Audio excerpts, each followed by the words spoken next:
First Mama's eyes, then Jack's, had shut the window on their souls.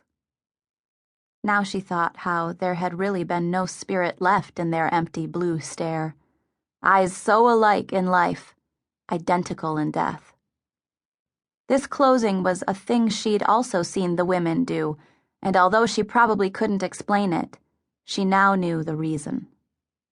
But she hadn't expected how small and light Jack's body had become. She was accustomed to the weight of him in games of piggyback and when she'd swung him around in circles. In death, his slack form within her arms was inert as a bag of flour. Mama seemed to have shrunk and was curled into a fetal pose, which Addie had to straighten some before she stiffened, in preparation for the box she'd need to fit in. Addie had carried her fragile form, wrapped in a clean sheet, with a strength she hadn't known she could summon. That she had obeyed Mama's wishes, not to allow a stranger's hand upon either of them, was very little consolation. She felt as if Mama and Jack were just waiting now, waiting for a proper place to rest, away from all the elements and threats of wild animals, such as that fox that sauntered by the henhouse at summer's end. Mama'd shot at it to scare it off. She'd only just learned to use a rifle, and Addie'd been amazed to see her, such a small, frail woman, wield it in this way, as if she'd always handled firearms. Addie thought how she couldn't have known then how soon she'd need this same skill and wished her mother had taught it to her. There were many things she now wished that she knew how to do, things she either hadn't had the patience to learn or that Mama didn't know herself or hadn't had the will or patience to teach. Even before Mama took sick, their nearest neighbor, Mrs. Tower, would sometimes come by to help her sew a dress or kill and clean a hen. And though she'd learned to weave and embroider while still a girl, she rarely encouraged Addie's awkward attempts at either.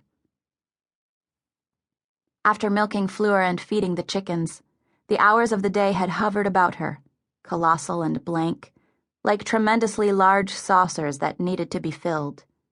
But with what? She seemed to have lost the key to ordinary days. "I do have a plan," Addie said into the empty house. "I do. I know what has to come next." Hearing her own unwavering voice both surprised and reassured her. She went over in her mind again how tomorrow she would take her sled into town before the sun was up. She'd travel an ancient Agawam Indian trail that snaked along the fields where there'd most likely be deep morning mist, thick as sea smoke when the river froze, to shield her from the eyes of anyone awake. And soon she'd have to find how to get her letter to Father on his way to the California goldfields on the schooner Metropolis. If he knew the truth, she was certain he'd either find some way to leave this expedition that meant the world to him, or else she'd be sent to live with any stranger who'd agree to take her in. Addie'd seen it happen to another girl at school. A smart girl, too. She hardly came to lessons anymore, too busy tending someone else's house and family. Another child had been moved to a neighboring town to help care for children not much younger than himself. Recently, the ailing Mrs. Spinney, who lived just across the field, had been looking for a hired girl, and she'd relish getting one for free. Addie felt downright revulsion at the thought of tending that lady of many complaints and her bossy husband, passed out most evenings from the effects of his own corn liquor. Hadn't Mama, time and again, warned about the interference of strangers until Addie had an outright fear of even those who happened by just to be neighborly? "Go up into the loft, Addie," Mama would say before she'd open the door even a crack, or "run out the back and tend to the chickens." Mama had even resisted sending Addie to school. It was Mrs. Tower, her mother's only real friend, who had finally convinced her to. "Emmeline," Addie'd heard one day from the stoop where she was sitting as the two women conversed inside the house. "You've got to let the child get book learning. She's such a clever little girl. You can teach her a few," she cleared her throat, "of the homely arts.